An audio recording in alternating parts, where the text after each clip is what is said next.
Hello বন্ধুরা। আচ্ছা, নিরামিষ খাবার দিন তোমাদের যদি চাউমিন খেতে ইচ্ছে করে তোমরা কি করো বলো তো? আমি তো কোনো দিক না ভেবে এইভাবে চাউমিন বানিয়ে ফেলি। প্রথমেই কড়াইতে তেল, লবণ দিয়ে জল দিয়ে চাউমিনটাকে সেদ্ধ করতে বসিয়ে দিই।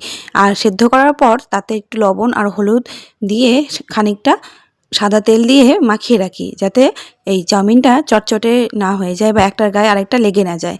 আর এইটুকু সময়ের মধ্যে আমি কিছু ভেজিটেবলস কেটে নিই, যেমন হচ্ছে বাঁধাকপি, গাজর, ক্যাপসিকাম আর একটু টমেটো। আর হ্যাঁ, এটাই স্পেশাল জিনিস, চিকেনের পরিবর্তে আমি নিরামিষ খাবার দিন সয়াবিন দিয়ে এইভাবে চাউমিন বানাই। তো প্রথমে কি করি, সয়াবিনটাকে সেদ্ধ করে নিই হালকা করে, তারপর সেটাকে ছোট ছোট করে কেটে নিই। কেটে একটু তেল দিয়ে আর একটু লবণ আর একটু সামান্য পরিমাণে হলুদ দিয়ে সেটাকে মুচমুচে করে ভেজে নিই। মানে এইভাবে করে ভাজলে বিশ্বাস করবে না, দারুণ লাগে খেতে সয়াবিনগুলো। ব্যাস, আমার সয়াবিন ভাজার পর আমি এবার একে একে ভেজিটেবলসগুলো ভাজতে শুরু করব। তো প্রথমে একটু গাজর দিয়ে 1 থেকে 2 মিনিট ভেজে নিই। তারপর সামান্য যে বাঁধাকপি কেটে রেখেছিলাম সেটা দিয়ে দিই।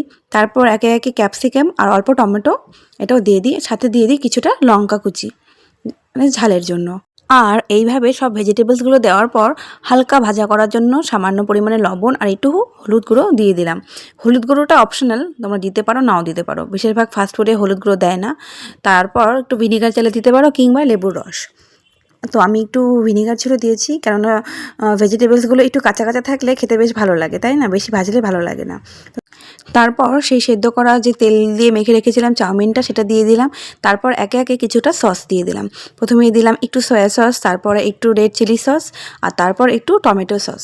এই সবগুলো দিয়ে আর সামান্য পরিমাণে গোলমরিচের গুঁড়ো। গোলমরিচের গুঁড়োর ভিডিওটা আসেনি তাই দেখাতে পারলাম না। সামান্য পরিমাণে দিলে খেতেই ভালো লাগে। তবে এই কথা ঠিক যে ফাস্ট ফুড মানেই পেঁয়াজ, তাই না? পেঁয়াজ ছাড়া ভালো লাগে না। কিন্তু বিশ্বাস করো, এইভাবে করে নিরামিষের দিন যদি তোমরা বানিয়ে খাও, আমার মনে হয় অবশ্যই তোমাদের খুব ভালো লাগবে। আর সয়াবিনটা দেখো একদম চিকেনের মতন দেখতে হয়েছে না? কেউ বিশ্বাসই করবে না যে এটা চিকেন নয়। সত্যি খেতেও খুব ভালো হয়েছিল। তোমরাও ট্রাই করতে পারো।